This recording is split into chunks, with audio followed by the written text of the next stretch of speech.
is enough, and it's time for a change! Are you ready? It is Sunday, and you're listening to the Sunday Segue Wrestling Podcast. Give me a hell yeah! Get some man! Ooh, yeah! With Kinny Killa. Hey, yo! We're in the big D tonight, baby, and we are live! Woo! I'm the gal them sugar should. The best there is, the best there was, and the best there ever will be! Cause that's the bottom line! The Stone Cold Simpson!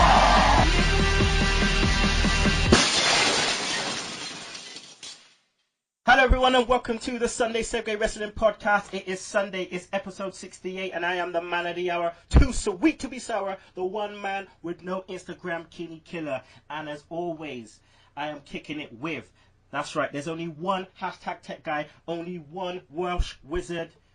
They're saying it, yep, it's the gal them sugar shugs. Yo, yo, yo.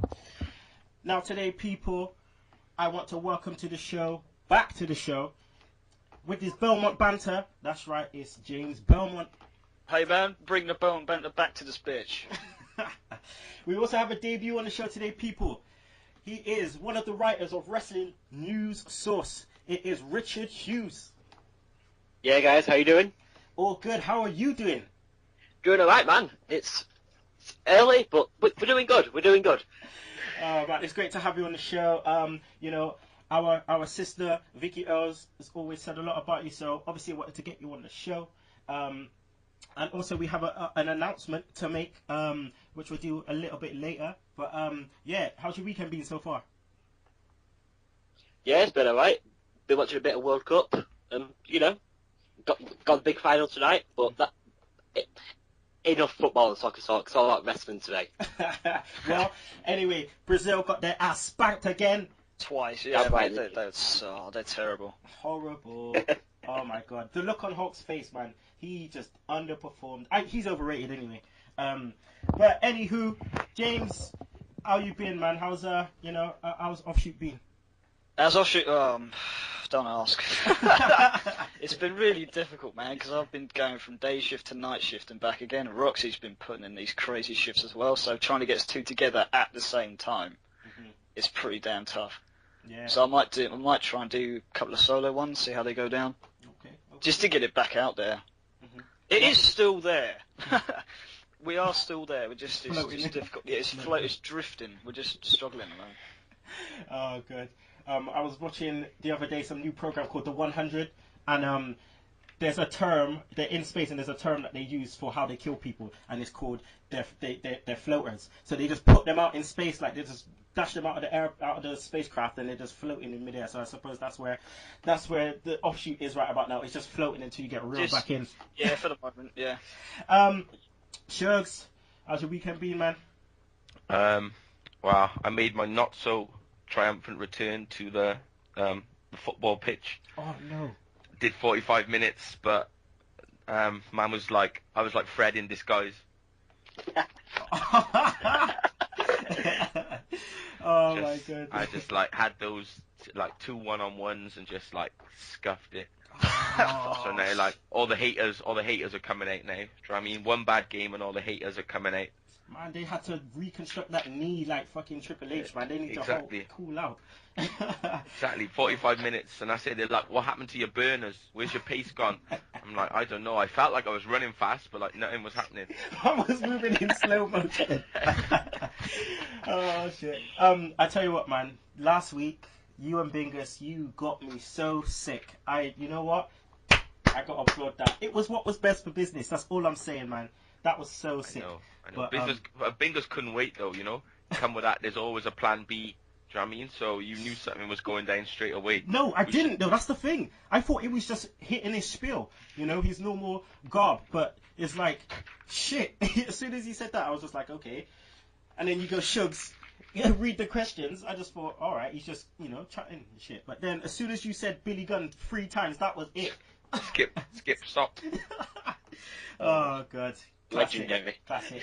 And the funny thing is, I ain't that creative to do that shit, and I can't do that again because it's just too bait, and that is not what's best for business. That's predictable, so fuck that shit. Anywho, today, people, it is gonna be Beat the Clock, James versus Sugs. That's right. Also, we have the interview with pro wrestling artist and illustrator Rob Schamberger. Really, really deep interview, so make sure you listen up if you want to know about him painting Ultimate Warrior's coat. That's right, the coat that he wore on Raw the night before he died. So make sure you listen up. Okay, so we're going to go to the Twitter. Please, people, make sure you follow us. That's at Sunday Segue, Segue spelled S-E-G-U-E. Email us. That's sundaysegue@gmail.com. Please like us on Facebook. Subscribe to our YouTube channel. Rate us on iTunes. You can also listen to us on Podomatic, Stitcher, Mixcloud. And don't forget to download that Double Twist player. Also, Sunday Segue app. That's apps.appmakr.com. Okay, shout-outs.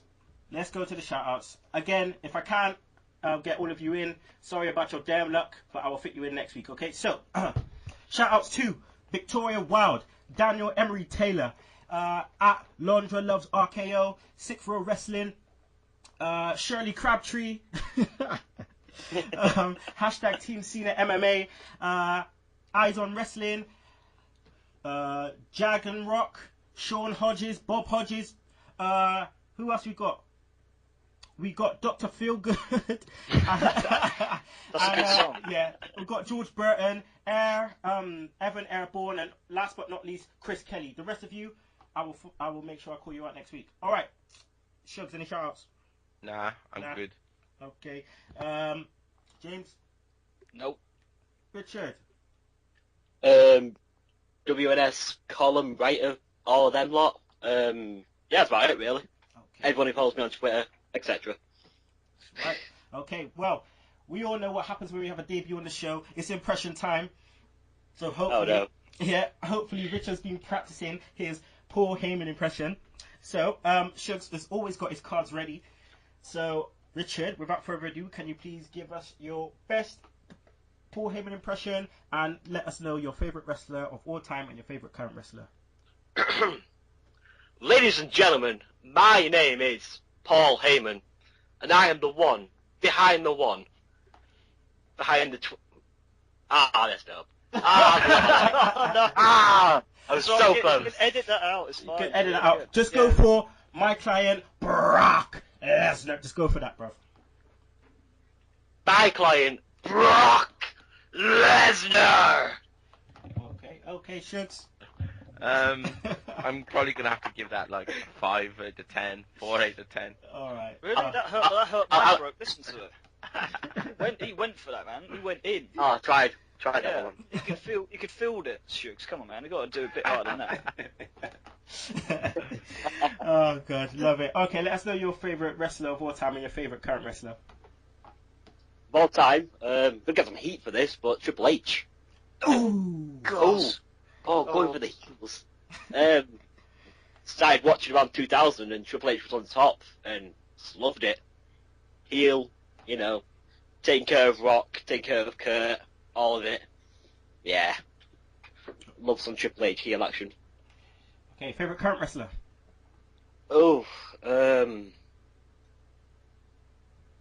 Gonna say Dean Ambrose. Just Get in, son! Go on, you know that's right.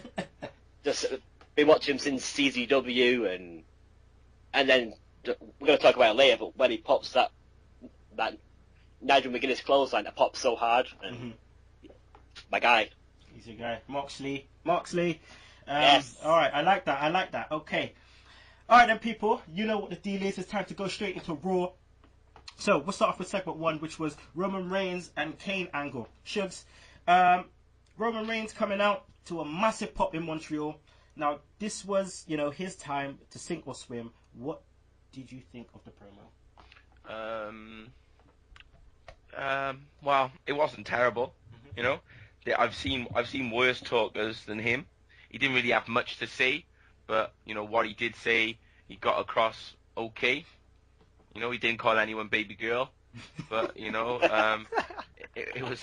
was okay.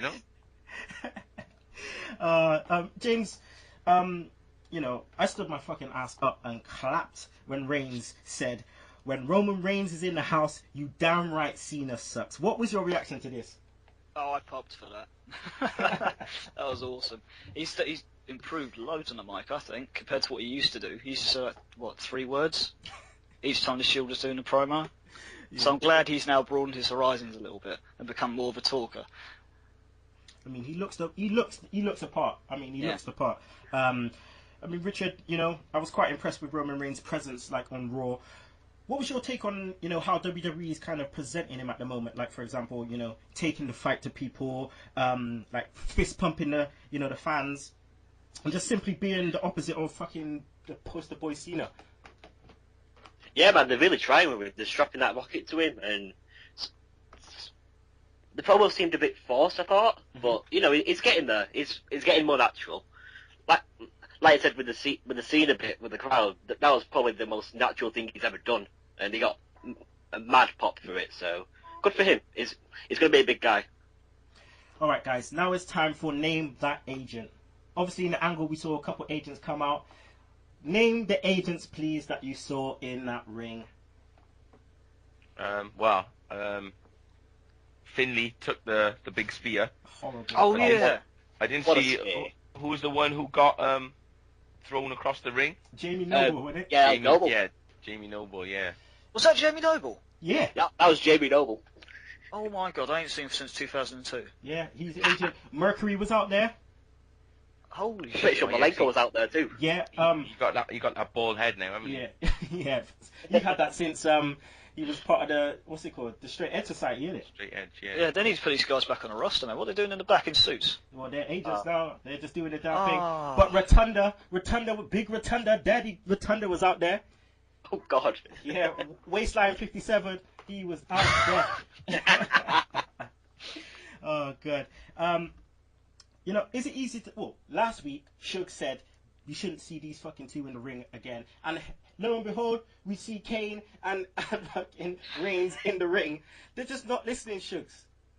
Well, I don't think their styles are matching each other, so I just think I don't think it's a good look for Reigns, like, to have him keep going up against Kane.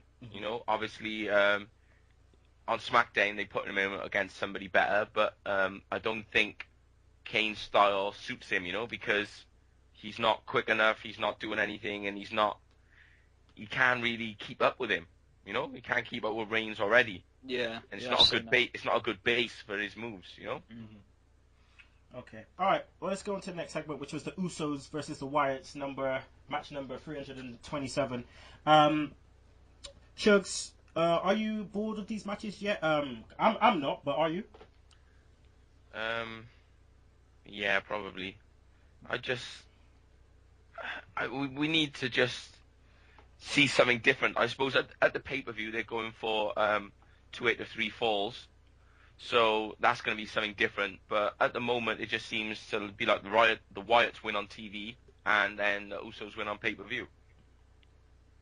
Yeah. So something different in a different stipulation might make the match more interesting, I guess.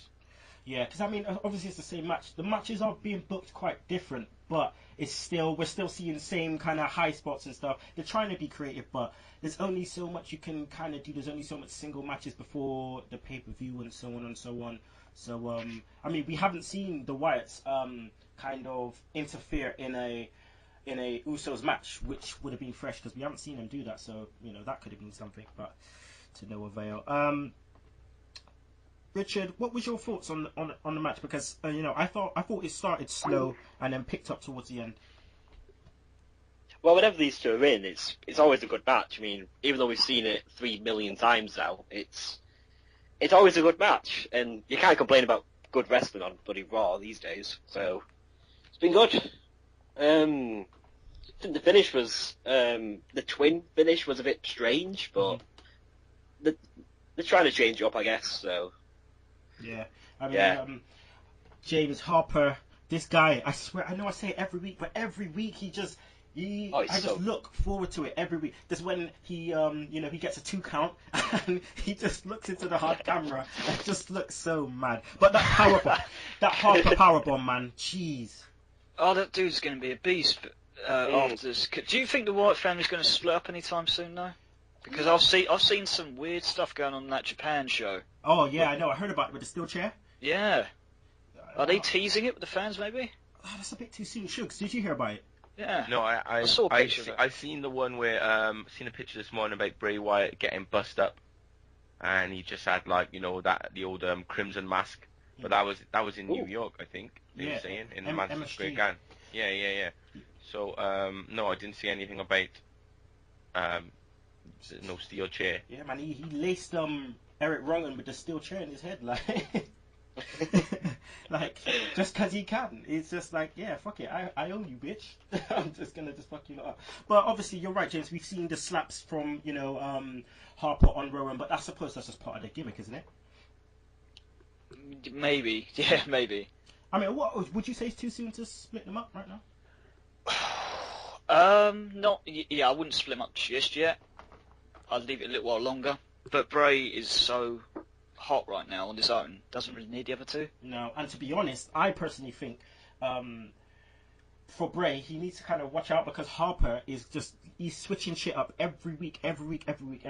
Where we see Wyatt doing this, Bray doing the same thing, and he's not up in the levels in the ring as whereas Harper is. And I'm preferring Harper right now.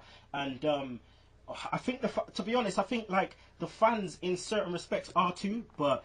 Yeah. Yeah. But some of the moves that dude can bust out for his size and that is insane. It's crazy. It's crazy. Richard, you love some Harper? Oh, I love Harper, man. That clothesline is so impressive. I mean, good. Oh. Just my favourite guy in the Wyatts right now. I mean, Bray can cut a good promo, but in ring, it's all Luke. Mm-hmm. Luke is so good.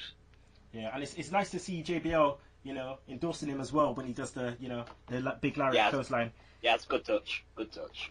All right, let's move on. Rusev Machka versus RVD. Shugs, WWE kind of stepped up the competition for Rusev. RVD got some good offense in, but ultimately, he taps out to the accolade.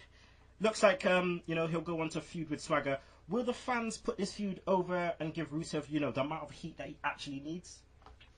Yeah, I think it's better, because nobody cares about some of the other people he's been fighting. So if he's in a match with Jack Swagger, they may be more interested. Because when he's fighting Zack Ryder, or even if he's fighting like Kofi, nobody's really bothered because we're used to him losing. So, when they got to put him in with people that maybe he can actually lose against. So, the Big E thing is done. So I think maybe the Swagger feud would be good. Be good for Swagger as well, just to see him as a babyface and see how that works. Yeah, like we said last week, something fresh. Richard, what's your views on on Rusev? Let's put it this way: can he be as over as Sergeant Slaughter or a flash in the pan like Ludwig Borger? Let's just say it's not going to be a war. Come on, I mean, for that to happen, we're going to need another war or something. So, and that's not happening. Oh God, I hope not. No. Rusev is an interesting one, mate. It just goes to show that squash matches can get someone over. Mm-hmm. If at first it got really repetitive, but then it started getting longer and longer in the ring, and this week is just proof of that. I mean, it wasn't a great match, but he's getting some time out there, and that's good. All right, James, your thoughts, my friend, on Rusev's push at the moment. I mean, do they need to keep it at the rate it's at, because, if they push it any further, you might run into, goody two-shoes John Cena. Quite possibly. Depends how they push Tugboat in this rivalry with Jack Swagger now. These Bulgarian people. God, stop it with that thing. Man. God damn. But yeah, no, he impressed me recently, like on the past pay-per-view. It was against Big E, I think it was. Mm-hmm. That rivalry was a waste of time. Because, it was Big E. But with Swagger, I think this could go far, but it's hard. It's very hard because it's like the Ryback thing. Yeah. Where he just ploughed through people for ages, and then he had that rubbish finish against Punk at Hell in a Cell, and then it all just went downhill for him. I could see the same thing happening to Rusev in a way. Lana, man. Lana on his arm. Lana. Oh, Lana will be fine. Don't worry about Lana. Yeah, she's blessed. Thank goodness for that. Yeah. They should do like I can't remember what podcast I heard, but they should maybe do some like kind of European faction. Like, I mean, we could have an all British faction. I would love that. Headed up by William Regal. Oh God. Oh my God. Regal, yes. Barrett, Sheamus. Hey. No, not Sheamus. No, not Sheamus. Let him in there, man. He's all right. Nah. Get Nigel McGuinness in, as get him from RH, get him in and be the mouthpiece. Bring Finlay back. He's there. He's knocking around in the back. Yeah. He's got a match in him. Go on, son. One more match. Yeah. One more match. Right, let's go on to the next segment, which was Ambrose versus Orton. Now, James, was I the only one who thought this match was booked weird? Well, it's Ambrose. Of course it's going to be weird. Hey. Well, no, I think weird in what way? Like, just I suppose the pace of the match and the way that there was a few botches going on, and it just seemed like they just weren't in sync. Yeah, a little bit. I think the problem is that Orton's become very slow, very methodical, but Ambrose is very erratic. But Ambrose is really you could see he's really trying to drag a good match out of Orton, but Orton just wasn't with it. So I'll blame Orton more for that than Ambrose, because Ambrose was really trying to put on a good match for that. Oh, I'm sick of Orton and his fucking robotic shit. Just fucking, just move, man. Yeah, I agree. When you put it in that sense of it being weird, yeah, it's because Orton wasn't in sync with Ambrose. Ambrose lost. Did that surprise you? That he wasn't protected. Yeah, I suppose it surprised me, and it was. I guess it was a clean win in the end. So it more shenanigans. I would have thought if he was going to lose, then it would have been an easier reason to explain the win. Not just maybe pushed into a ring post and then hit the RKO, but just I would have expected more shenanigans to protect him a bit more. Richard, I think Orton may need to, go away and Just go away. I haven't finished it. Yeah. I haven't finished it. Yeah, I think he needs to go away and kind of do some kind of Cody Rhodes-esque stuff and just add some new shit to his character. You know what I mean? But what kind of things do you reckon he could do to step up the levels a bit? Well, we've tried babyface Orton, and now we've got this heel methodical Orton, and he's just not very good at either of them. He needs to go away, go do a movie or something, and then come back and just maybe that's just it. Maybe just all burnt out on Randy Orton. Yeah. What he needs to do, he needs to take a break. He needs to watch videos of him from 2004. Think, Yes, maybe I should go back to that. Yeah, because that theme song that he had back then, I loved that, man. Yeah. But Everything worked, even as a heel. It all just clicked because he was good on the mic. He's putting on good matches. Now it's just like, I think what played his part was obviously that Cena Orton thing, and it's just like, there's just nothing to look forward to with him. Like he's just blah. Like he's just nothing right now. He's like unseasoned chicken. He's just you think it looks good when you look at it, but then you taste it and it just spit that right out. Just bland, mate. Yeah. Need some fucking reggae sauce on that shit. Because I used to rate him so highly as well, but now it's just like, just go away. Thank you. All right, let's move on. Yeah. Alberto Del Rio versus Ziggler. Now, Richard, Ziggler Del Rio, they were having an okay match, but this is what I hate about commentary, okay? No one is calling the fucking match. Like, they're all focused on fucking Fandango, like, gyrating in their faces. Like, long-term booking, though, do you think Renee Young will take over on Raw? Oh, I hope so. Oh, it would be so great to have a change on that bloody commentary booth. They just bicker all the time, and Twitter and the network, ugh. The app. The app. Talk about the match, please. I mean, she could do color, couldn't she? Well, I just obviously she's moved from NXT to now she's on Superstars, so I think they're just trying to take her along slowly rather than just let her put her straight on Raw or on SmackDown and have her flop on there. So I think they're just doing it the right way, really, slow burn.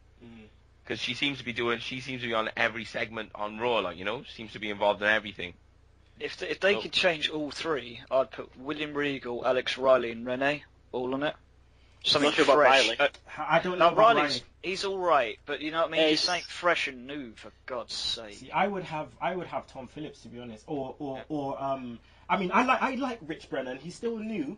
I like him, but yeah, I don't have time for Byron. Saxton needs to just F off right now. I ain't got time for Yes, him please. right now. All right, so James, you know, we said we've been saying on the show for weeks about Ziggler's fall from grace, but you know, why do you think WWE are like denying Ric Flair's request to work with him? Because I think that would be absolute gold. That's probably why, because it will push him back up again. They don't want. I don't know what's happened. I don't know what he said in the back. I don't know how he's behaved, but they really don't want him back in that spotlight, do they? Nah. I don't know what he's done, but he's still putting on 5-star matches no matter who it was with. He's still getting pops. You know? Exactly. Even when he's losing, he's still getting cheered like out the buildings. I don't understand what they're doing. I don't know. But it just doesn't make no sense to me at all. Yeah. Put a belt back on the guy. Is he even in that battle royal for the IC title coming up? Yes, Yeah, I think so. I believe he is. Yeah. Put the strap on him, please. Could you imagine the building if he won? I know, but I just want Ric Flair. Oh, well, apparently Ric Flair's showing up tomorrow. So, oh my God. Could happen. That ball. Oh, don't even get me started on the ball bag. Don't even get me started on the ball bag, Liz. We'll get to him. We'll get to him. But let's move on to the next segment. Yeah. Shugs, Damien Sand-Hart. Right. Did you like this incarnation of the many faces of Sandow? Yeah, I thought it was good. You know, he looked the part, and the way he was just like doing the promo like he actually was Bret Hart. You know, he's just going with it. You know, do you know what I mean? And he's doing a good job of the bullshit they give him. So, you know, what more can he do than actually just keep going on with these fucking shit lines that they're giving him? Oh man, yeah, he is making the most out of it though, isn't he, Richard? Because I mean, at the beginning I was just like, oh my God, this is so cringe. But now, you know, I'm jumping on board. He's going so well with this gimmick, and it's such a bad gimmick as well. We saw Charlie Haas a few years ago try it, and he was horrible at this. At least Sandow's given it a good go. Mm-hmm. And guys, take a minute and praise his Bret Hart impression. It was on form on Raw. Just phenomenal. I was just so glad he came out in the tights and everything. Like, even the one that weirded me out is he had the silver hair, like he had the grey hair. I thought at least come with the long stringy kind of hair, but he came with the grey hair. Like, oh man, Sandow. But James, Bret Hart comes out, you know, cuts a good promo. I thought. Yeah, I'll give it a 4 out of 10. Hey. I'm really not a Bret Hart fan, as you might have noticed, mate. Yeah. Oh, as soon as I see him come out, I just thought he's going to go back to Montreal, so I just left the room. But this guy ages so quick, though. Yeah. It's kind of like Shawn Michaels, though. You just can't beat the clock, can you? Hey. Pun intended. But Shugs, I know we go on about this dude, like, and the clothes that he wears. What was your rating on the clothes this time? Actually, he didn't look too bad this time. You know, like he's looked a lot worse on occasion, but he still looks like an old Native American woman. You know, he's just it's terrible, like, you know. Hey, how are ya? Hey, how are ya? He looks like, yeah, you know, you could just see him there, and he could have some like chicken bones and like read your fortune. Some carny shit. Oh my God. Oh, fine. All right. Let's stop ripping on Bret Hart. It seems like Sandra in the backstage kind of just the seamstress kind of just puts two and shit together and just dash it on him this week. So he's kind of looking good. But let's move on to Sheamus. Sheamus comes down. Sheamus versus Sandow. Right, Shugs, I've had enough. Just play my music.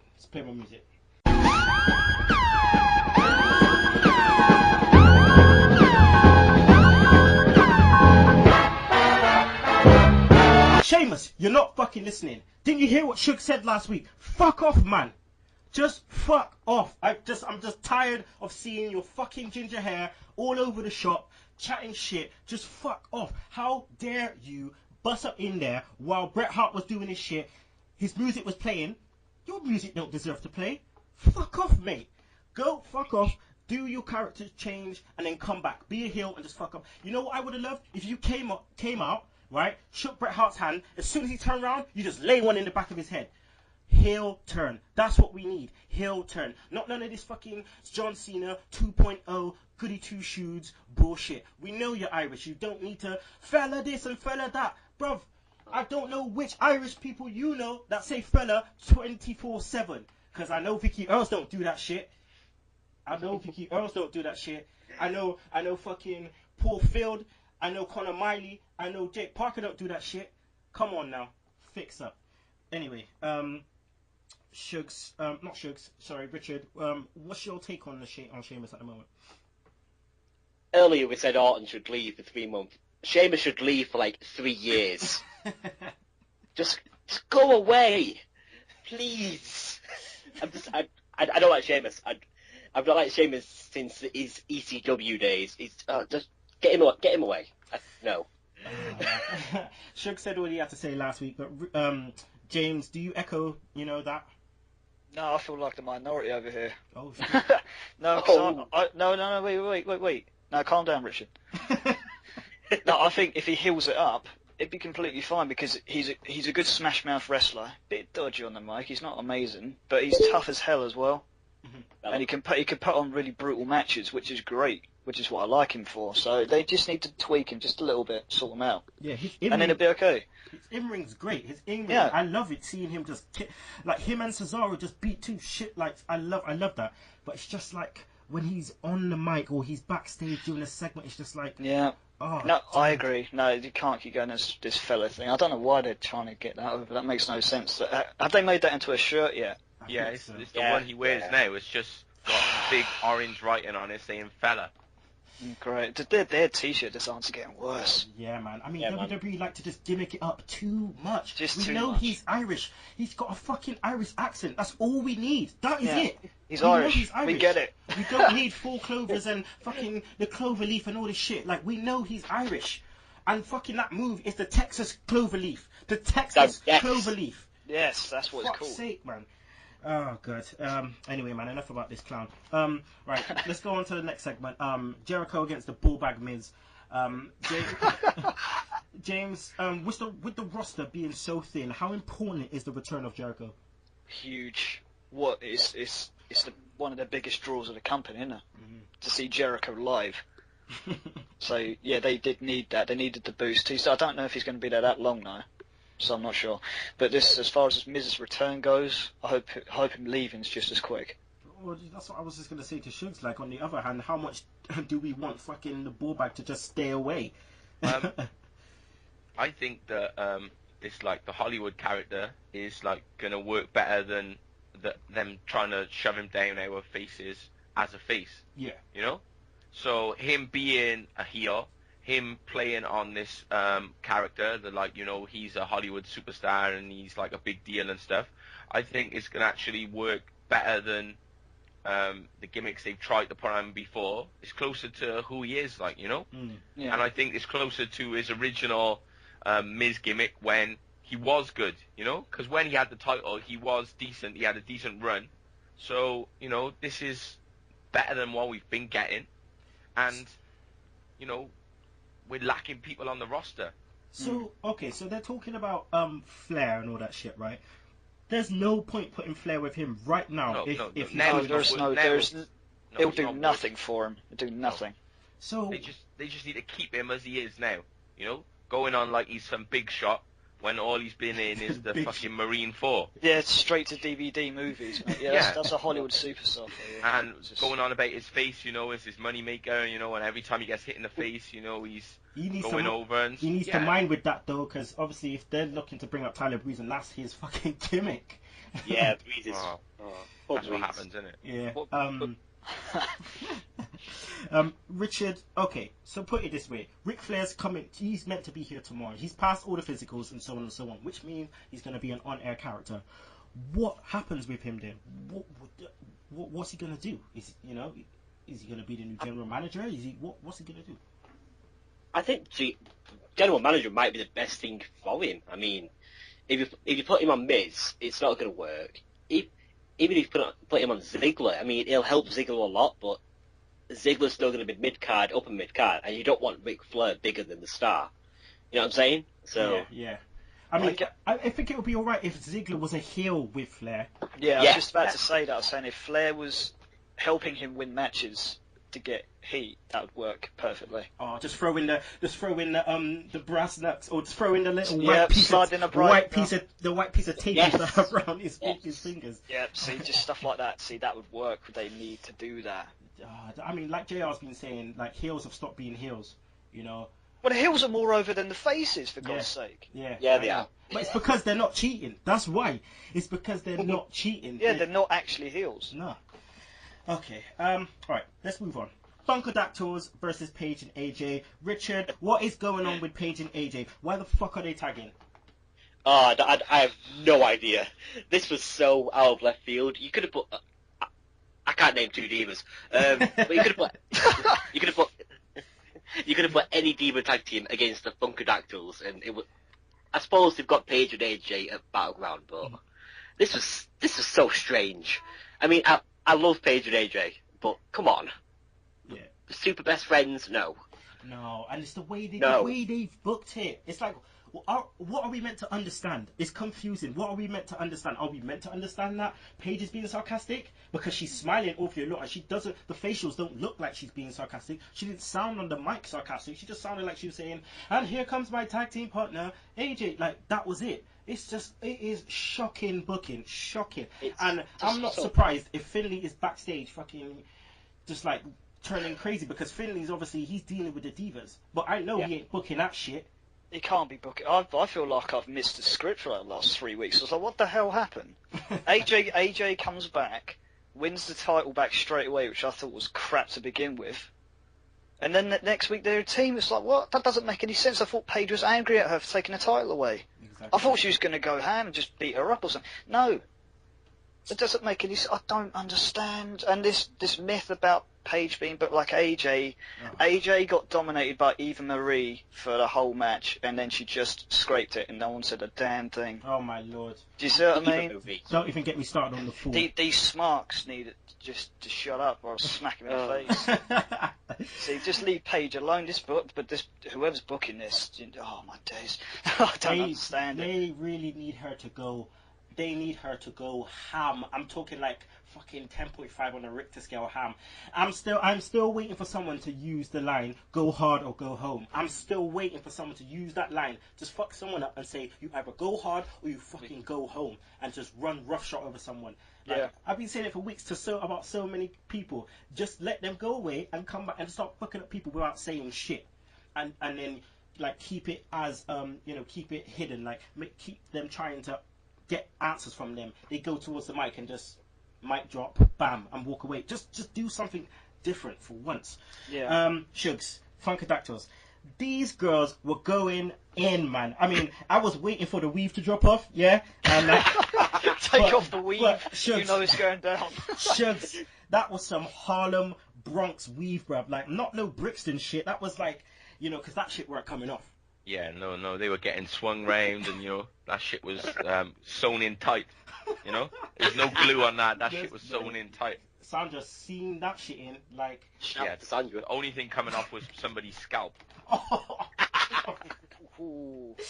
And the scalps are off. Oh, that would have been. Could you imagine Bobby Heenan sitting there right now, like fucking just going in on the fight? Like, I was just waiting for Joey Styles just to go, can't fight! Like. No, JR going, by God, there goes the weave. Yeah. She may be broken in half. She may be broken in half. Don't forget to go to DraftKings.com. See, JR can make anything work. You know that, innit? Oh, God. All right, let's move on to Cesaro versus Kofi Kingston, who hails from Ghana, not from Jamaica. Shugs, I love the way Cesaro cussed the fans in French, like, but he loses again. Yeah, I think maybe this is a placeholder, and they're actually just doing this just for something for Cesaro to do, because he's got no one to fight against anymore. Do you feel that the push is kind of stale right now? Well, yeah, it's stalled really, haven't it? So whether the storylines have changed or what they were going to do has changed, but he doesn't seem to be going anywhere at the moment. Richard, do you see him winning the IC title? Does it make sense him winning the IC title if he has got nothing to do right now? Well, he's being jobbed out already, so we don't need the IC title on him to job him out more. I mean, God, I don't even know where to start with this match. I mean, why is Cesaro jobbing to Kofi Kingston? I don't even think creative could tell you that, bruv. Just ridiculous. I don't even know, but obviously all the IWC were just chomping at the bit to see Cesaro getting some kind of push, but I think again that's another slow burn. And then with Daniel Bryan being injured, the rise of Reigns, and then this thing with Rollins, it's like there's still two other people ahead of him right now. But James, please tell me what the reason for Big E running his ass out there for. What? It's obviously something for him to do. Like they just don't know how. This is their main problem. They don't know how to book these guys now. They don't know. It's like they don't know how to build interest in a rivalry or build interest in a match anymore. It's literally just throw together and see what happens. So why are NXT doing it so good, but they're getting it so wrong? That's what I don't understand. NXT is actually being booked better. The stars are being treated better than they are on the main roster. It's like everything's in reverse. You look at. I was going to say this earlier. You look at the Divas rosters for the main roster and for NXT, and you just sitting there thinking, what the hell? Even TNA's like Divas roster's better. Mm-hmm. I mean, look at Taryn Terrell, the match she had with Gail Kim, right? And you look at her, what she was like in WWE. You look at her now, like WWE don't know really how. Like I think I said this a couple of weeks ago. I think that what needs to happen is when these guys come up and go through the transition, the NXT writers need to also transition with them and go up for the first 2 weeks. Yeah, for the first 2 weeks to liaise and see what's been happening down below. Because Adam Rose right now, WWE are hating him. Like Kevin Dickhead Dunn, they just don't even. He's been on Superstars. That's all he's been on so far. Superstars.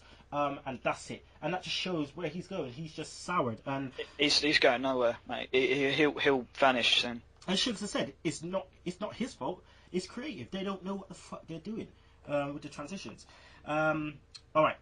I'm not gonna even talk about Dallas and El Torito because that is just a non-starter. Because it's just me and Shugs were talking about it last week. We held him, and it's gone backwards in my perspective. Are they really going along with this undefeated streak of his?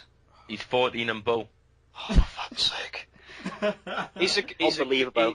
He's a good heel, but my God, is he a bad wrestler? They're trying to heal him up a bit more. He's a good heel. I hate him, so it's worked. But his wrestling is terrible. Is it X-Pac heat, or do you hate? Nah, it's not X-Pac. No. I hate the wrestling. Yeah, not the person. Yes, he echoes the same thoughts as me. I think he is absolutely shocking in that ring. Awful. There's other people in NXT, right, that are so much better. Maybe not as good a gimmick, but Adrian Neville. But yeah, I don't. That's the thing. Like Adrian Neville couldn't talk his way out of a paper bag. Nah, man.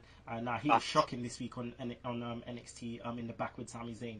But yeah, man, Bo, man, his gimmick is good, but as soon as he hits that ring, I just got a feeling he's going to be the next Santino, just because, he's just shit in the ring. He's just not coming across as any, like, I cannot see him with anything, really. No title, no nothing, no nothing. He's just not good. I don't feel like he's good enough. I feel like it would be like Eva Marie being in the ring with Paige, like. My God, Paige would be carrying that, mate. There you go. The whole way. No doubt he deserves this because he's been in WWE. I mean, he's been on the FCW roster for so long. Same as Adam Rose, Leo Kruger. They've been on there for so long. But I'm telling you now, where Bo Dallas is right now, that is fucking Richie Steamboat's fucking position. That's what is meant to. That was what was meant to happen. Obviously, Richie Steamboat wasn't meant to be a heel, but where Bo Dallas is right now, that was meant to be Richie Steamboat, and he got that injury, and he's fucked. And just as simple as that. Rotunda ain't ready. But anywho, let's go on to the main event: Cena versus Seth. Shugs, this match wasn't as good as their last Raw match, but when you see Seth with Cena, is it believable to you? Is he quite ready for the big time just yet? Yeah, well, I think so. We get all these SmackDown rematches, and then then they never seem to be as good the second time around. But I think that I think he's ready. Do you know what I mean? If he's been fighting all these people, he's been fighting the top superstars on the roster for months and months now, and now it's time for him to do that one-on-one. I think, as far as wrestling concerned, Roman Reigns is the worst out of the three since they've gone one-on-one, Yeah. and it's Reigns, Rollins, Ambrose, and then Reigns. And I just think he's the one who's in the most elevated position at the moment because he's got the Money in the Bank briefcase. I think as well, with Rollins being in this position, it also obviously leads to a match down the road with Roman Reigns, and only Reigns could benefit from that because Rollins will bump like hell for him and make him look like $1 million. You make him look like $1 million, and I think he's adapted really well to the to the heel persona because he hasn't gone for the suicide dives. I'm gonna sit on your head kind of plunges over the top rope. He hasn't done any of that stuff. And I still love. I remember you said a couple months ago about you love the way he talks to them in the ring and cusses them and stuff and slaps their heads and stuff in the ring and the mic picks it up. I like that. Richard, the fans played a big role in this match. Why do you think WWE booked the end spot though with Cena getting booed when Roman Reigns held his hand up? I like. Oh God, it's Montreal crowd, so it's a bit of an anomaly there. But Cena's gonna get booed in a popular place all the time, so I think it was more just at least we get some cheers for Reigns, and they tried to get him over as a babyface more. Maybe not really sure. It's Montreal. If it happened in Louisville, Kentucky, it would be completely different. Yeah. Okay. I like that. James, anything else you want to add to this segment? The match was okay, but yeah, as you touched upon, Rollins isn't doing half the high-flying stuff he was before, and I kind of missed that because that's kind of what drew me to him in the first place. And him being dressed as a Power Ranger doesn't help. I do not like that at all. But I agree. I think he has adapted really well to the heel persona. It just seems to be a natural fit for him. As him being in the most elevated position, I don't know. It seems like he's been he's in Reigns' shadow a little bit because Reigns picked up the title belts not long ago, and the place went absolutely insane. But after a match, he picked up the belts and held them up. I think it was before the Money in the Bank. Yeah, place went mad. So I think in terms of attention and popularity, I think it goes Reigns, then Ambrose and Rollins together, obviously because of the rivalry. So I think it's a weird one. I don't know. I do like Rollins, but at the moment his matches aren't as good as I thought they'd be, so I'm a bit disappointed. I think with Rollins, I would like to see a lot more boos, and I would like to see a lot more sold outs. I just think we haven't quite connected. Like when wherever Ambrose comes from, the crowd goes crazy. I mean, when we started off Raw and Roman Reigns' song played and he was coming through the crowd went nuts. And then he stood there and just looked around and the crowd was shouting, Roman Reigns. They were loving it. Like, he's got that look. He's just got that look. All he needs to do is fucking stand there and just, look at the crowd and they're all going ape shit. Well, he's got that it factor, hasn't he? Where he could stand in the ring and stare at someone and you could get "This is awesome" chants. That's crazy. That doesn't happen much at all. Alright, well, that's the end of Raw, people. So let's get the Raw ratings, please. So, Shugs. See, 6 out of 10. Ooh, okay, 6 out of 10. Any reason?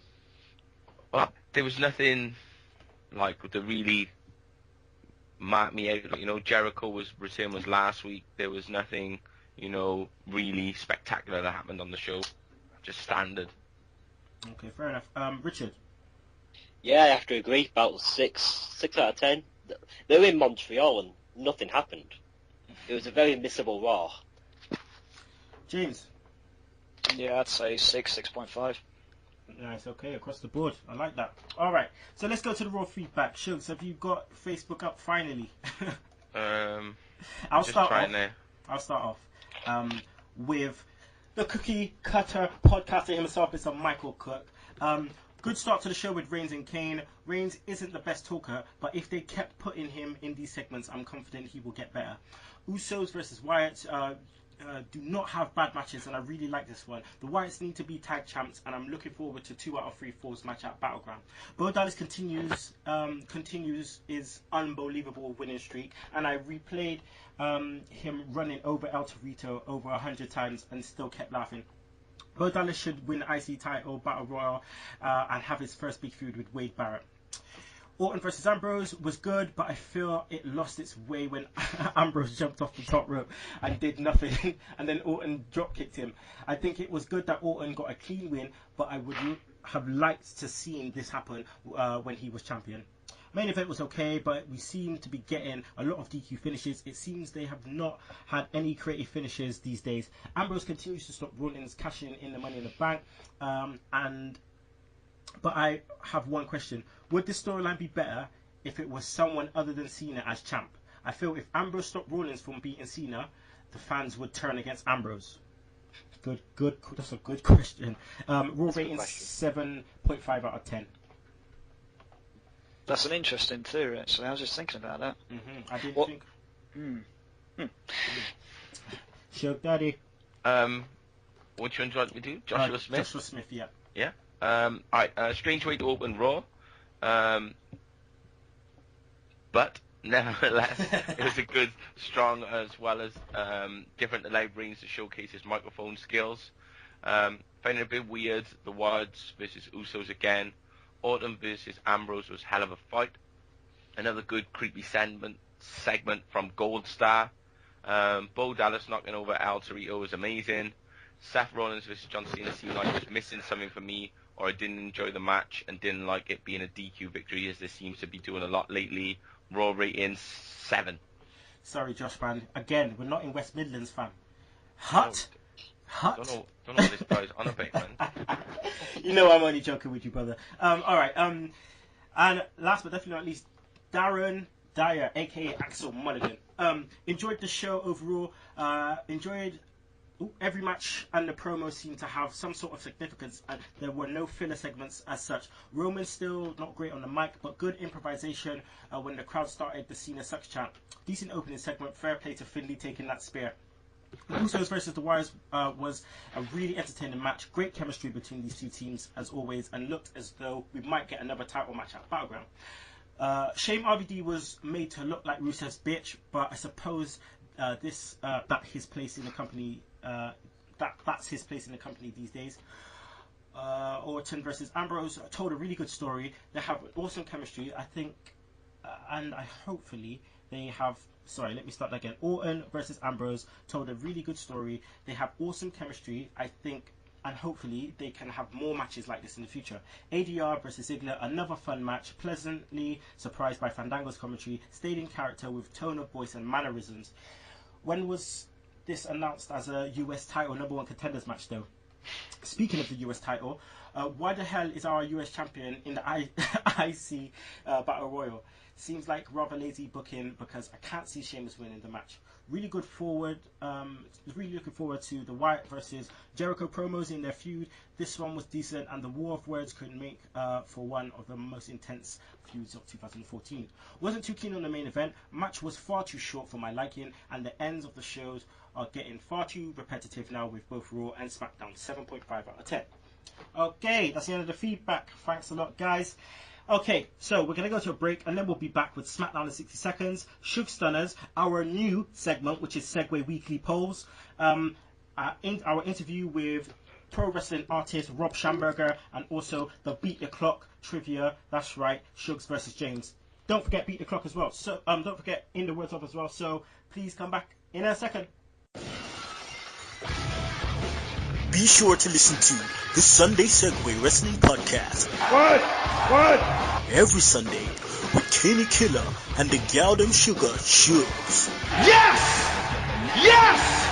With all the news, views, and laughter that you want. They like jet airplanes. Woo! They like long limousines. Every Sunday, the Sunday Segue Wrestling Podcast on Podomatic, iTunes, and YouTube. So why don't you choke on that, slap nut? Hello everyone and welcome back to the Sunday Segue Wrestling Podcast. It's your boy Kinny Killa. Obviously I'm here with the Goddamn Sugar Shugs. I'm also here with Richard and James Belmont. Okay, so it's time for Smackdown in 60 seconds. Roll with it, Shugs. Okay, so we get Adam Rose against Fandango. Summer Rae causes the loss, and then she dances with Adam Rose. Pretty shit, really. Jericho promo talks about the wires, calls Bray Wyatt a spider, and says, do you know where he does the spiders? He squashes them. Get Rusev and Lana. They talk about 4th of July. What was that last week? I'm getting confused, man. So Lana runs a mouth, and then we get Reigns come down, and his mic work wasn't as good as on Raw, but they don't fight, and Rusev and Lana run off. Cameron against AJ Lee. For some reason, this is a pretty long match. Cameron tries to leave, Naomi throws her back in the ring, and AJ wins. Orton says he's going to introduce Jericho to the Legend Killer. Then we get the Usos against the worst tag team ever, Titus O'Neil and Heath Slater. Wait, that's a dream team, is that what you're on about? The Usos win, and then they get interviewed by Byron Saxton and pretend to do fake commentary. Jericho versus Orton. We get interrupted by Bray, who sings on the Titantron. Then in the match, Jericho gets distracted by Wyatt and gets an RKO. Summer Rae versus Layla. They both beat up Fandango and then dance together. Then we get El Torito and Diego against Bo Dallas. We get a running Bulldog on Diego, and then another one on El Torito. And JBL says he's 14 and Bo. Rusev versus Reigns. Orton causes a DQ, gets a Superman punch. Reigns gets a kick, and then when Reigns gets up, he gets an RKO. Fade to black. Fade to black. Alright, people. It is now time for Sugs Stunners.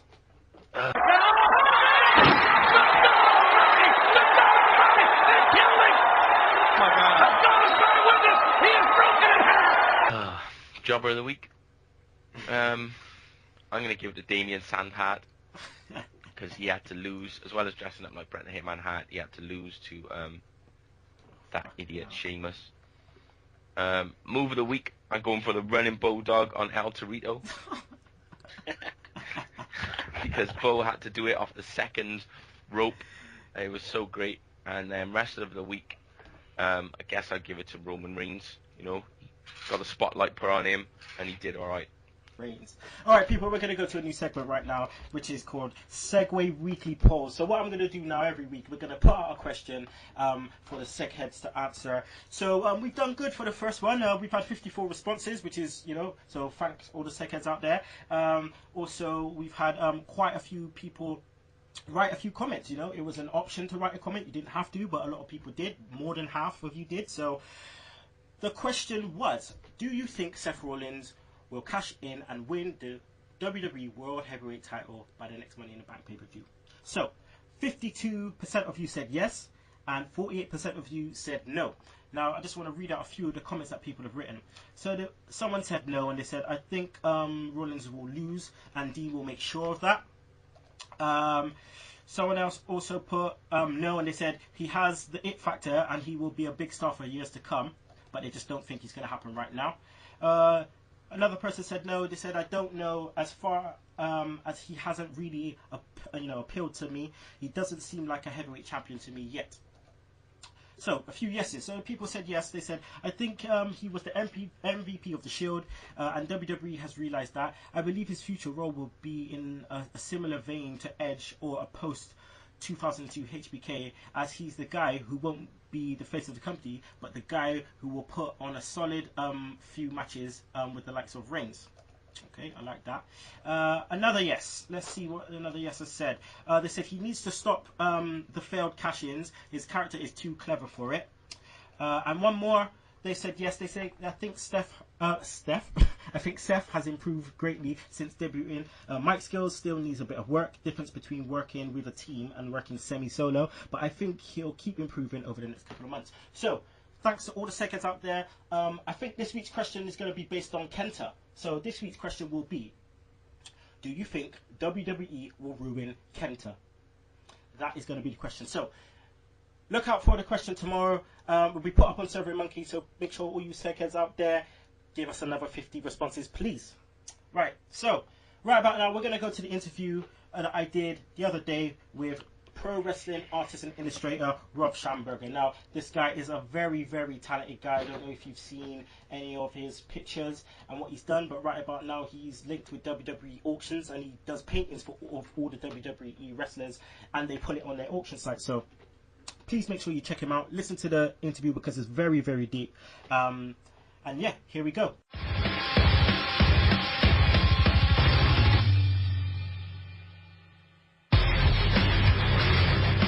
Hello everyone and welcome to the Sunday Segue Wrestling Podcast. It's your boy Kinny Killa, and right about now I am here with pro wrestling artist and illustrator Rob Schamberger. How you doing, Rob? Doing great. Thanks for having me on the show.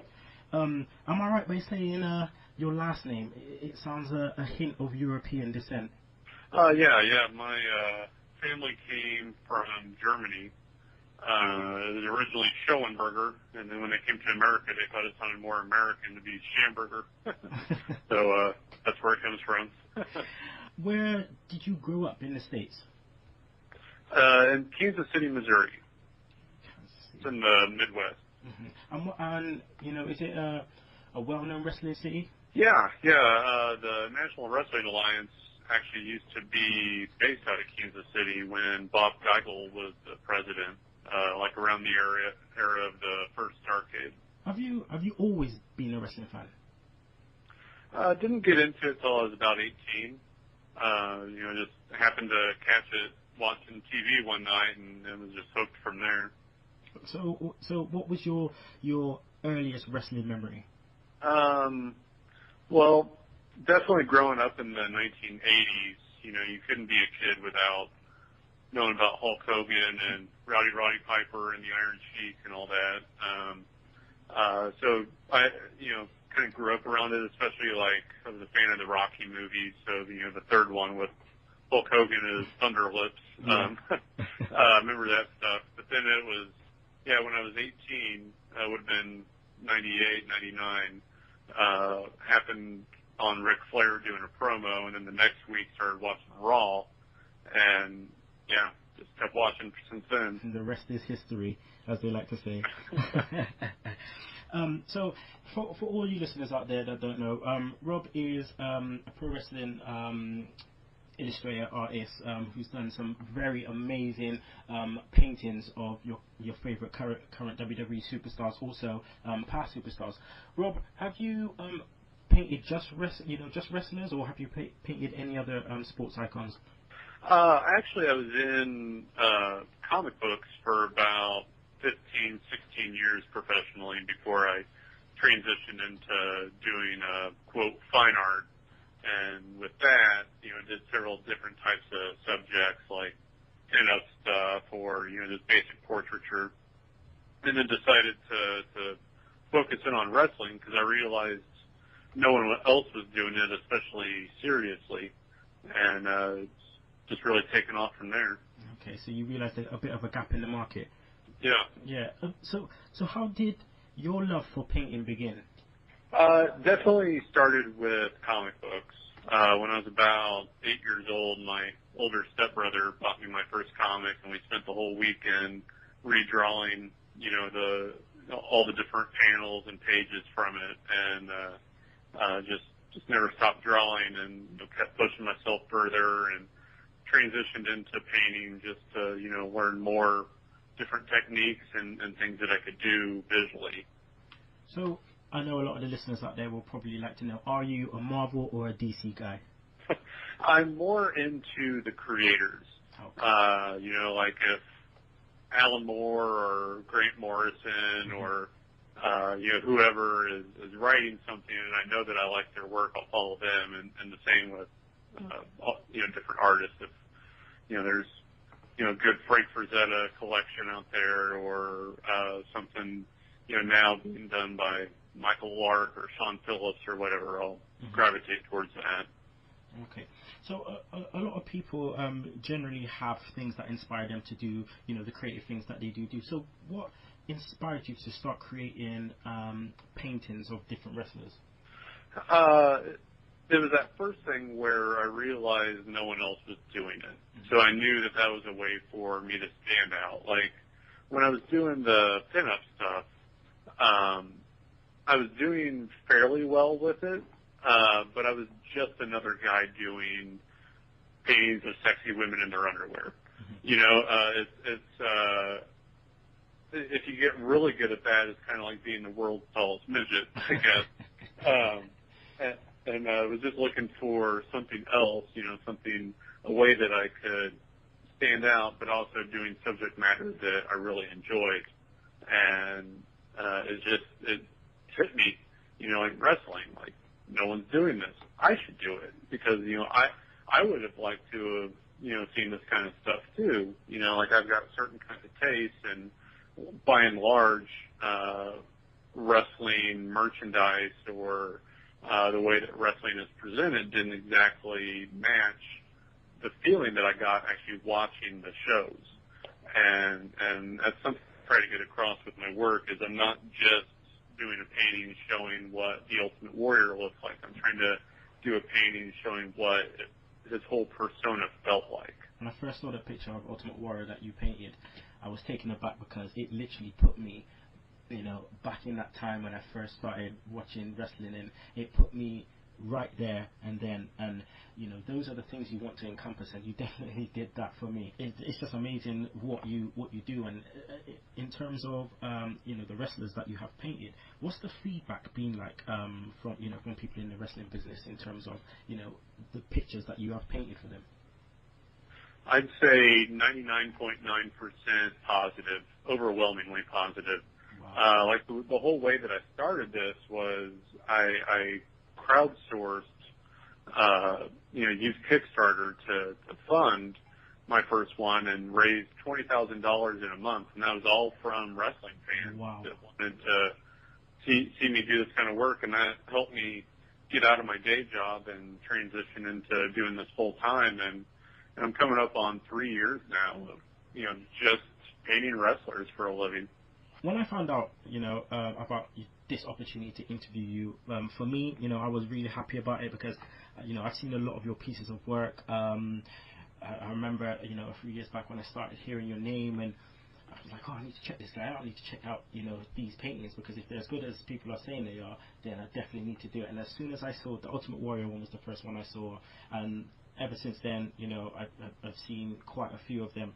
So then when I find out that I had this opportunity, I just wanted to know how you decided to paint the way that you do, because I find that the way that you use your colors, it kind of resembles old portraits of like royalty and stuff.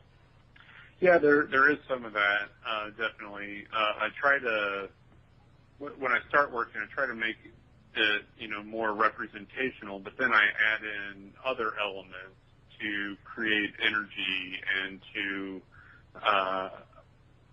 make it look a little more modern and cutting edge as far as what's being done in art. I spend half an hour to an hour every morning just looking at other art, by other artists. And it's not really to copy their styles or anything. I view style as problem solving. How did this person make this look this way? And I bring that back to my own approach.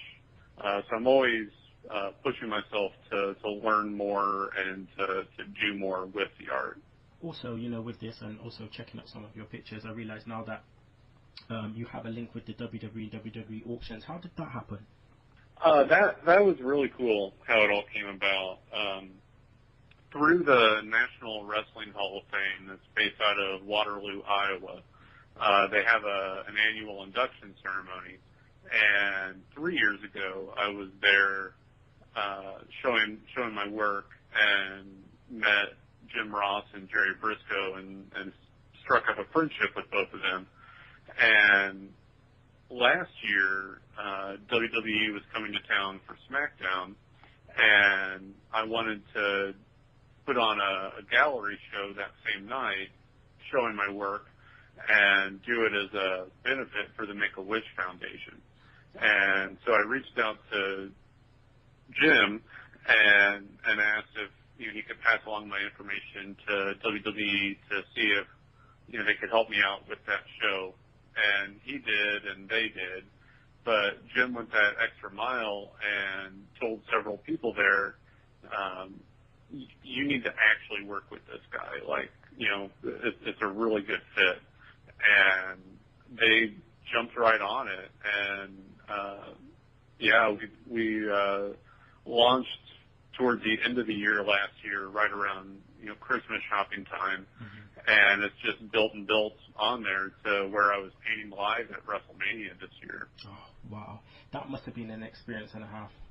Oh, it was incredible. And then also leading into that, independently, the Ultimate Warrior reached out to me to have me paint his coat for him, initially to wear at WrestleMania.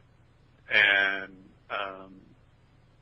so I got to talk with him quite a bit over the phone, which was great. He was nothing like what he had been portrayed to be for so long.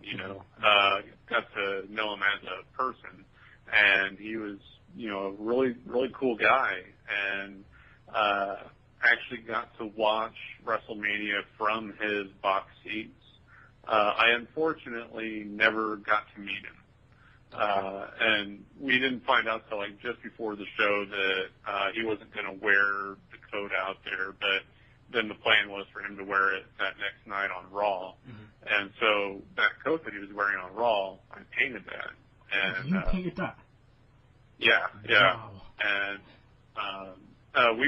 my wife and I were driving back Monday night, so I didn't get to watch it live, but I had people all of a sudden blowing me up on Twitter, like, oh my gosh, like they recognize my style, like, wow, that's a Rob Schamberger, and so I was able to, get some pictures out. Oh, that must have been so cool, like, like it's Gucci. Oh, that's a Rob Schamberger, I mean. Yeah. and then that next night, my wife and I were finally watching Raw, and we were about an hour in, and I got a text message from a friend in WWE, just said, Warrior died? And I'm like, is this some sort of like carny talk that I don't understand or something? And I jumped online and looked and saw WWE's confirmation that he'd passed away. And, it's so surreal. Like, all of it happened so quick, and, I got to talk with him quite a bit on the phone, but never got to meet him in person. But so many of his friends that were also there up in the box became friends with then, and very genuine, very good people. So you're able to get a good feel for who someone is by the quality of their friends. And they were very great, very genuine people I met that night, and have stayed friends with since then, which gives me a good indicator on who he really was. Well, I mean, that must affect you in so many different ways, seeing as everything happens so quickly. You haven't got time to even deal with the feelings of the fact that, one of the people that you grew up watching, you're now painting, stuff for, and then all of a sudden he's not here anymore. So, could only imagine what that must have felt like. Yeah, there's really no words. All right, let's move on to, a bit of a lighter note. Sure. Do you watch today's product?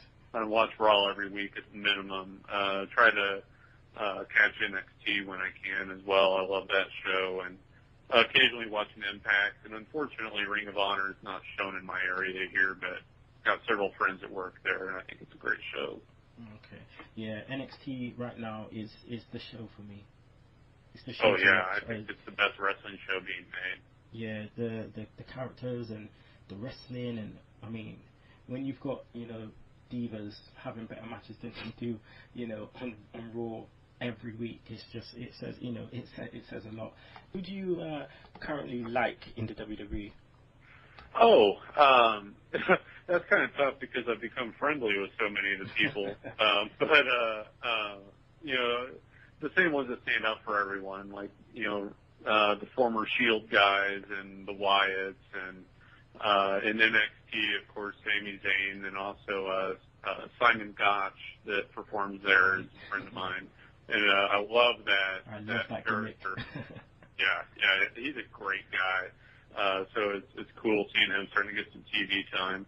Oh, Simon Gotch, man. Yeah, that's was it the Vaude villains? Yeah. Yeah. Him and Aiden English both are great guys. Mm-hmm. Okay, $1 million question now. If you wasn't an artist, what would you be right now? Oh, it's all I've ever been. I would be a completely different human being. Oh, okay. Yeah. What's your feelings when you're painting? When you're being creative and you're painting, how do you feel? Where does it take you? It's almost a meditative state that I get into. I'll just disappear into it, and I'll look up, and 3 or 4 hours have gone by. I just so get in that zone. It's great, except for the days where it's not coming too easy, or I mess up a little bit on something here or there. Then I just have to work at it a little bit harder. But overall, it's a great feeling. What does the future hold for Rob Schamberger? World domination. I love that. We've got some more stuff coming on WWE Shop pretty soon, which I'm excited about, and expanding on that. Also have my video series on WWE's YouTube channel, which is really cool. There's a special project in the works that's top secret that has me pretty excited. I don't suppose you can release the information.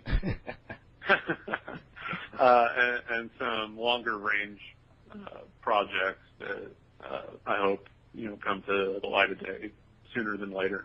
All right, Rob. Well, can you let the UK fans know where they can find you, where they can find all your work? Sure. First, there's shop.wwe.com and Euroshop as well. They have some of my posters on there.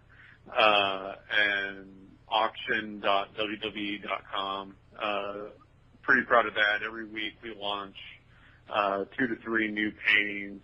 The paintings are frame ready, so they're matted, and the mats are signed by the superstars and divas themselves. So it's really cool, one-of-a-kind pieces that you can have.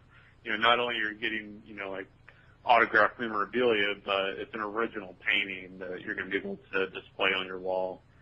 And then also at my website, robschamberger.com. That's ROBSCHAMBERGER.com. I sell paintings and reproductions of paintings on there, prints, and I ship to the UK quite a bit, actually. Nice. Wrestling UK fans are awesome, and those are the 3 main spots. And of course, you can follow along on Twitter at Rob Schamberger, ROBSCHAMBERGER. Same as on Instagram, and on WWE's YouTube channel. Every week, a new video goes up every Monday. Nice. Okay, Rob. Well, thank you very much for allowing us to interview you, giving us the opportunity. We're very, very thankful. And may your success continue. Good luck with everything. And take care. I greatly appreciate it. Thanks again for having me on the show.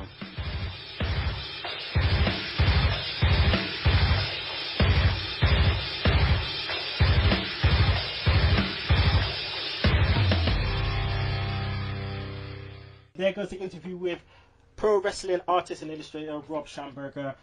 Great guy. Still can't believe that this guy was talking to Warrior days leading up to his death, and the fact that he actually painted the Warrior's coat, the one he wore to Raw the night after WrestleMania and the day before he died.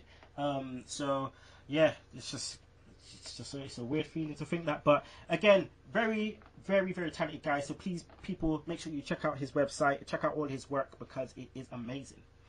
So right about now, it is time for Beat the Clock, round 1, Sugs versus James Belmont. here we go, people. Shugs knows the deal. James, let me just go over the rules again. So you'll have 1 minute. You have 10 questions. I'll go through all the questions. You can pass the questions, and we will go back to the past questions once we've gone through them all. Okay? All right. So let me get the questions up from James Powers. Thank you, Quizmaster James. All right. So, seeing as James, you are our guest, would you like to pick a set A questions or set B questions? Well, since Daniel Bryan is B+ player, I'm going to go B. Okay, B. All right. That means Shugs gets the A set. So, Shugs, do you want to go first or second? First. First. All right. Shugs is going first. Okay. Woo! Here we go. In 3, 2, 1, go. At Backlash 2009, whose hand did Jeff Hardy break? CM Punk. No. Matt Hardy. Say that again? Matt Hardy. Yeah, correct. Sean Waltman wrestled under the name the Kamikaze Kid. True or false? True. Yeah. Whose finishing move is the Cristo? No idea. Pass. Who did Kurt Angle make his WWE debut against?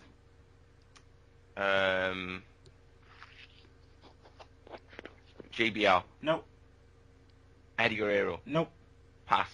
Who won the 2010 World Heavyweight Championship Money in the Bank match? CM Punk. Nope. The Miz. Nope. Edge. Nope. Alberto Del Rio. Nope. Pass. Elimination Chamber 2010. Who was the defending WWE champion? Shawn Michaels. Nope. Triple H. Nope. Randy Orton. Nope. John Cena. Nope. Pass. Where is Alex Riley built from? Who cares? That's it. It's over. Okay. Oh man, I wouldn't have got those questions either. Shugs, you got Damn. 1, 2. Yeah, 2. You got 2. Oh. 2. All right, so 2 to beat. 2 to beat James. Watch me get 0 now. Shit. All right, okay, go. Okay. So we're ready in 3, 2, 1, go. Whose finishing move is the stroke? The pass. At Backlash 2009, who did Edge defeat to win the World Heavyweight title? Was it Batista? Nope. Pass. Kevin Nash wrestled under the name Chet Lemon. True or false? False. Nope. Who did Randy Orton debut against?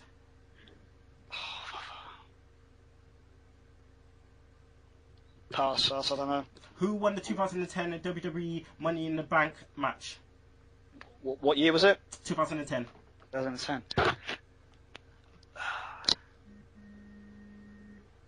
Pass, okay, that's it. Elimination Chamber 2010, who was the defending World Heavyweight Champion? The Edge. Nope. World Heavyweight Champion. Undertaker? Yeah, correct. Where is Titus O'Neil built from? Oh, I don't know, the Doghouse. No, that's it, it's over. 2-1. Takes it down. 2-1. Awful. Mate, that was Battle of the Titans right there. Huh? Wow. I must admit, yeah, James did some hard questions there. They were some specific shit right there. Who's finished with this stroke? I'll go through. Oh, that's Jeff Jarrett. That one was easy. That one was easy. That's Jeff Jarrett. Oh, jeez, that was a fucking... But I'll go through the questions anyway. So, Shug's questions. He got Matt Hardy right. He got the X-Pac one right. All right, whose finishing move is the Cristo? It's, do you know, Richard? NXT guy. It's Rodriguez, isn't it? Nah, it's Gail Kim. I didn't know that either. Who did Kurt Angle make his debut against? Taz. That's a Sean Stasiak. I knew that one. Right. Yeah. Who won the 2010 World Heavyweight Championship Money in the Bank match? That was Kane. Yeah. Really? Yeah. Elimination champ. You remember? Because that same night, Rey Mysterio won, and then he beat Rey Mysterio for the title. I can't remember that. Elimination Chamber 2010. Who was the defending WWE champion? It was Sheamus. And where is Alex Riley built from? It is Washington, D.C. Now, that one was hard. I didn't know. Who cares? All right, so the next one. So your questions. James was, whose finishing move is the stroke? It's Jeff Jarrett. At Backlash 2009, who did Edge defeat to win the World Heavyweight Championship? It was Cena, John Cena. Kevin Nash wrestled under the name Chet Lemon. It was true. Who did Randy? Oh, was that his gimmick before? Was it Vinny Vegas or whatever? Must be Vinny Vegas. Must Oh. be. Who? I didn't even know that. Who did Randy Orton debut against? It was Hardcore Holly? Yeah, Hardcore. Is it? Yeah. Smackdown. Years ago. Years and years ago. Years. Who won the 2010 Money in the Bank match? WWE Money in the Bank match. That was The Miz. Oh, that was the worst year for WWE when he main evented WrestleMania. Seriously. Oh, sorry. Elimination Chamber 2010. Who was the defending World Heavyweight Champion? It was The Undertaker. You got that correct. Yeah, it's where Shawn Michaels kicked him afterwards, wasn't it? Yep. And where is... Yeah, because that's the one where Jericho won, in it. Yeah. And where is Titus O'Neil built from? It's Tampa Bay, Florida. I've never seen him on TV. How was I supposed to know that? I know. That's why I thought that was a bit unfair. Who pumped these questions out? James Like Powers? I said, James Powers. I thought thought the Alex Riley that Sugar's got and the Titus O'Neil one was that was a bit cold because they don't actually. Yeah. Anyway, but nevertheless, Sugs took it down. Any word, Sugs? No. All right. Well, you're going to be facing the winner of Ollie versus Tim Vicious next week. So, alright, so that's the end of the show, people. Great show. As always, I'd like to thank the debut of Richard Hughes. Richard, we have an announcement to make. Would you just like to make that announcement right now in terms of us and Wrestling News Source? Well, I'm proud to announce Wrestling News Source are going to be carrying the Sunday Segue in. So each week, probably Monday mornings, we're going to put the Sunday Segue up and it'll be out there for our audience and your audience, of course. Yeah, that's what I like to. There you go. What a nice announcement right there. I also have an announcement, but I can't do it quite yet because even though I've got confirmation, but we're going to have a big interview coming up soon. That's right. Going to have a big interview, so going to have to hold your horses on that one. You will find out in all due time that way I will release it on Segue News, so stay tuned for that. So, I have to thank Richard Hughes for coming on. Also this partnership with Wrestling News Source. We will be promoting Wrestling News Source every week, so make sure you go and check them out for your wrestling news. So yeah, thank you, Richard, for coming on. It's been a pleasure, guys. Thank you very much for having me. Can you let the people know where they can find you on the Twitter? You can find me at WNS Richard, and then just follow WN Source for everything else. Okay. All right. Also, have to thank Belmont with his Belmont banters coming on the show. Love it when he's on. James, thanks for coming on, man. Yeah, it's always a pleasure, man. I love it when I come on here. Can you let the people know where they can find you and Offshoot on the Twitter? Yeah, they can find me on the Twitter. JX2001, my personal Twitter account for just crazy shit every day. Offshoot Radio, at Offshoot Radio. We're still working on that. Like I said earlier, we will get that back up and running soon. Okay. Any chance you listen to Jericho this week? Any chance you listen to Jericho's podcast this week? No, actually, I missed it. I meant to. I didn't get around to it. Check it out, man. Funny stuff. Funny stuff. Love when he's on there doing Egypt. Egypt. Oh, I love it. And obviously, I cannot do this without the goddamn Sugar Shugs who just took it down on Beat the Clock. Always a pleasure, mate. You know how it is. I know how it is. Okay, so I'm gonna go take down James Powers like Dean Ambrose now for those questions, man. Oh yeah, do it, man. I'm gonna go take him out. Love it.